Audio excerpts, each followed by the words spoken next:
don't know about you guys, but UFC 299 sort of snuck up on me. And on top of that, I found this a really tough card to call because it is so stacked.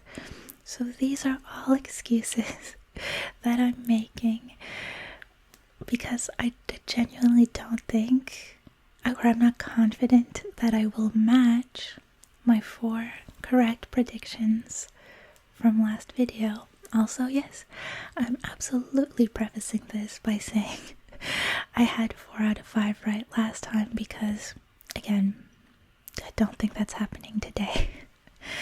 Also, guys, please go and check out my community tab on my channel. I've got a post up basically asking for your unpopular opinions about everything UFC and MMA related. No better time than the lead up to UFC 300 to share our hot takes. And if your comment is well-intentioned, I'll put it that way, I will read and react to it in an upcoming video. So now, I can't delay any longer.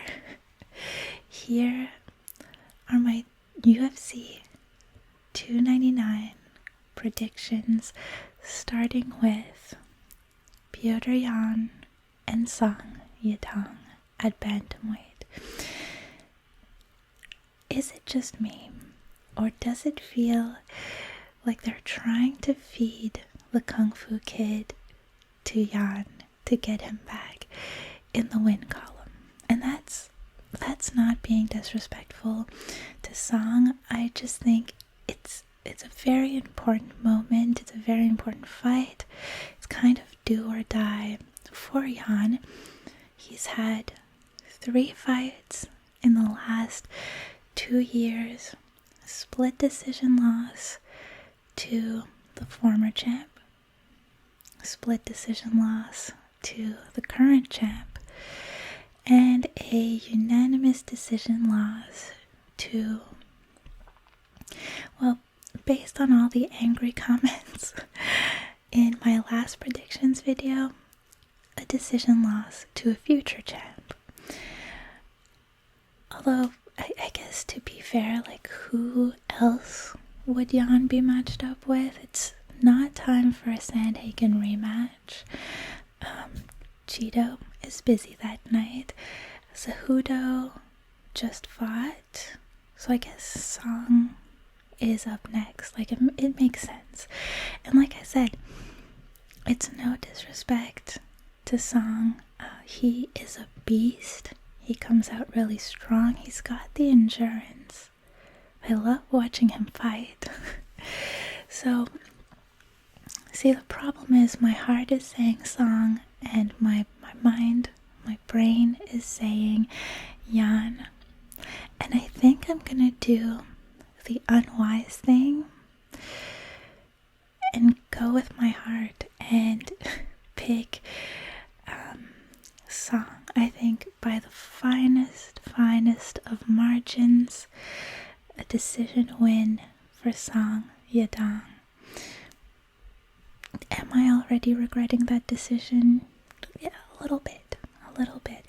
But I like a little risky prediction once in a while, and I think this could turn into a really fun fight. I think all of these fights could end up being really fun, and usually I'll have a couple fights that I'm like, I'm struggling to be excited for this, and then you guys get mad. So none of that on this card, and probably not on the next card either, but that's for next month. The second fight on the main card is a welterweight bout between Gilbert Burns and Jack Della Maddalena. This is one of, I think, a few fights on this card where we're dealing with two guys who are at very different places in their UFC careers. Gilbert Burns, since he's had that title shot against Kamaru in 2021, he's won against Wonderboy, Neil Magny, and Masvidal. But he's lost to Khamzat and Bilal. And I don't see him being able to win against Shavkat.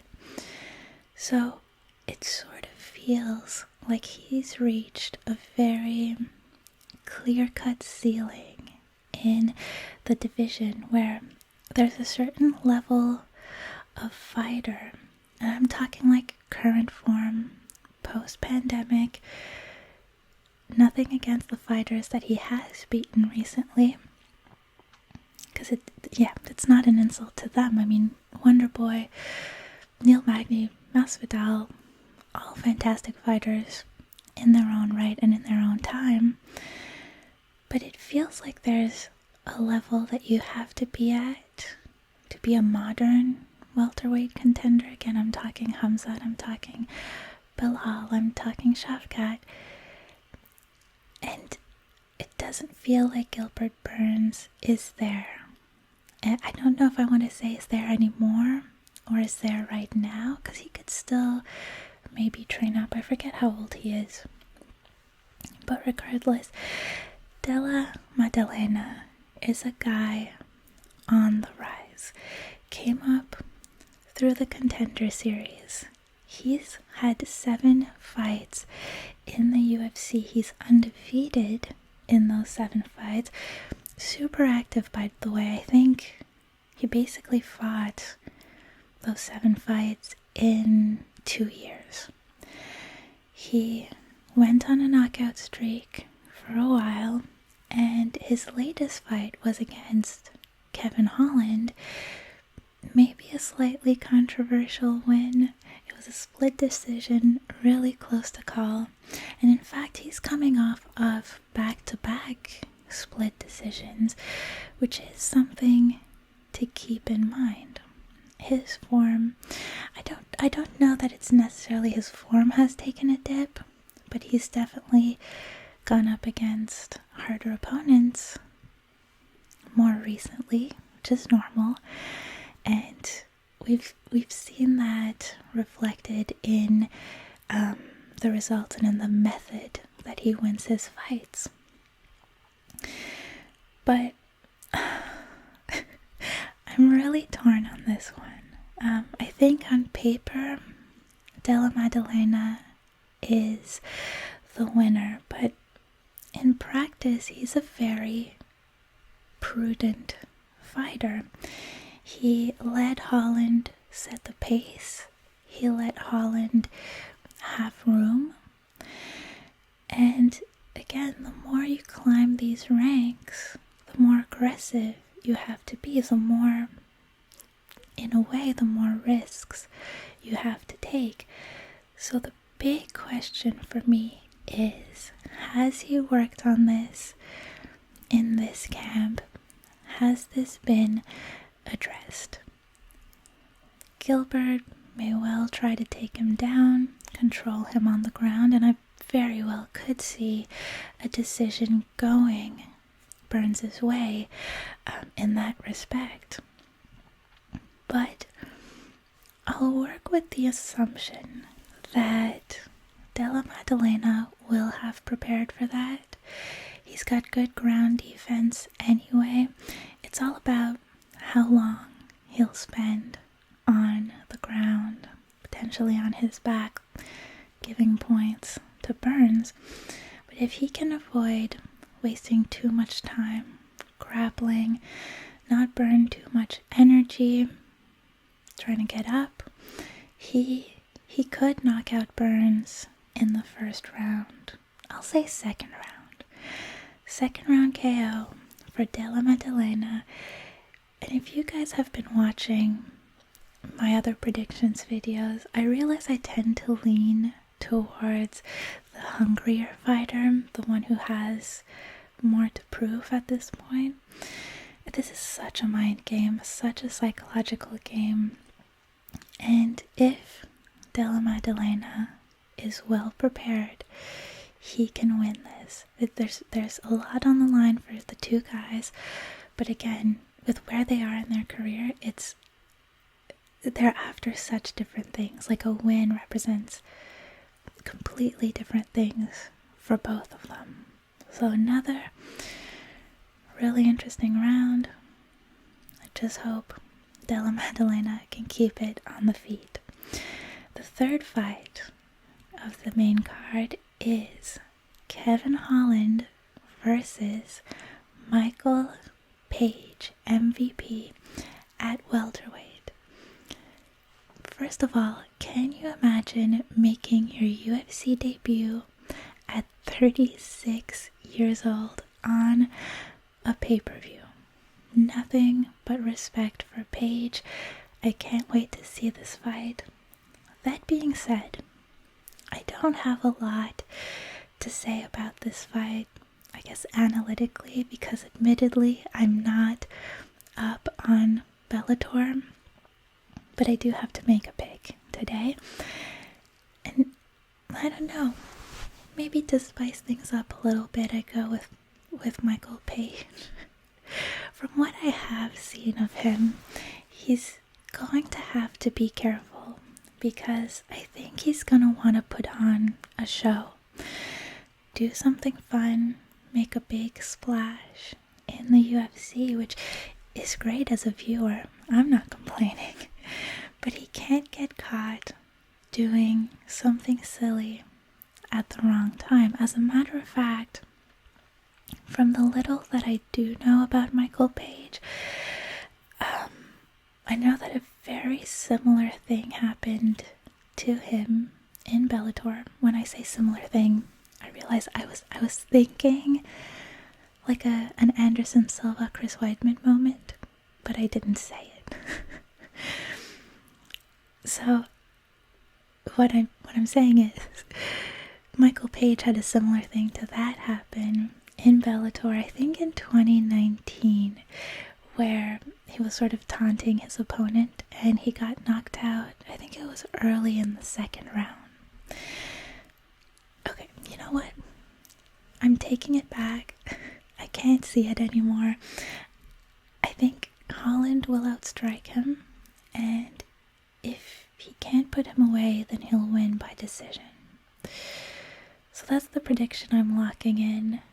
Holland will say decision. And I think a lot of that will have to do with Page trying to grow a fan base, which is fair enough. And Holland will be more focused on the task at hand. He's already got a name in the UFC. And the task at hand for him is not to grow a new audience, it's to win this fight. So my pick is Holland. I feel like this video is going to end up being messy, so thanks for sticking around if you've made it this far. I actually just said if you made it this far. Alright, we'll just keep moving.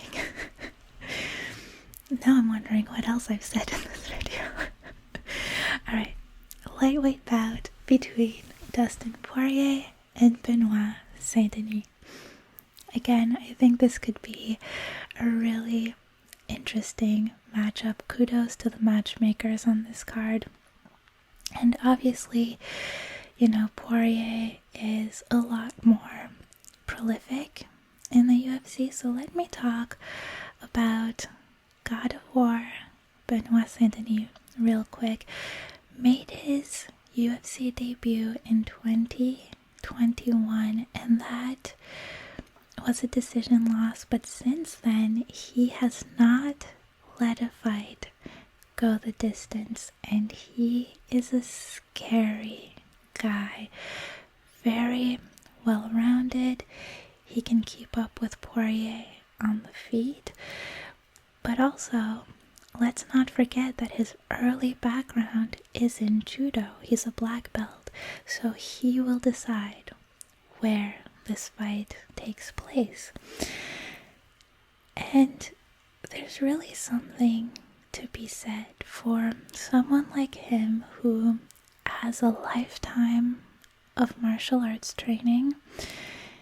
You know, he's coming onto his peak now. He's 28 years old. So the next 5 years are critical. But he only started competing in MMA, I think, in 2019. So he's not necessarily experiencing the physical challenges that someone who started competing earlier in their life might have. You know, he's still very fresh physically. He's not too shaken up in the head either. And, well, now he already has 6 fights behind him, so nerves won't really be an issue anyway. But like a so-called lack of experience, especially compared to his opponent in this fight, Dustin Poirier, doesn't feel like an issue at all. He feels very confident when he steps, or like he looks, I mean, he feels to me like he's very confident getting into the octagon.